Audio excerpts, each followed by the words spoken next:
আজকে সকাল সকাল একটু চলে গিয়েছিলাম ছেলের আধার কার্ডটা আর রেশন কার্ডটা করতে। অনেকদিন থেকে আসবো আসবো ভাবছিলাম, হঠাৎ করেই আজকে চলে আসলাম। আকাশের অবস্থা খুব একটা ভালো নেই, সকাল থেকেই মেঘলা করে আছে। এখান থেকে আবার একটু ডক্টরের কাছেও যেতে হবে। কদিন ধরে আমার শরীরটা খুব খারাপ।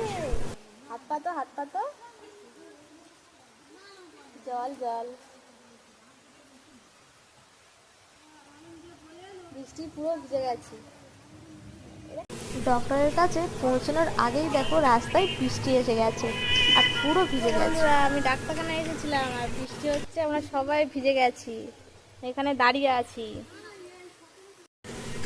আমার বৃষ্টিতে ভিজতে খুব ভালো লাগে, কিন্তু সাথে তো ছেলে আছে না, ওকে তো আর ভেজাতে পারি না। তাই দাঁড়িয়ে গেলাম, না হলে তো বৃষ্টিতে ভিজতে ভিজতেই চলে যেতাম। বৃষ্টিতে ভিজতে আমার মতো তোমাদের কার কার ভালো লাগে অবশ্যই আমার কমেন্ট বক্সে জানাবে। আর বৃষ্টি হলেই আমি চুপ থাকতেই পারি না। সকাল থেকেই আকাশটা এমন মেঘলা মেঘলা করছিল, আমি ভাবছিলাম যে কখন বৃষ্টিটা আসবে আর কখন একটু ভিজবো। কিন্তু দেখো, আমি যখনই একটু বেরিয়েছি আমার কাজে তখনই বৃষ্টি এসেছে। তাও ভেজে তো আর বন্ধ করা যায় না, তাই দেখো একটু বৃষ্টিতে ভিজে নিচ্ছিলাম।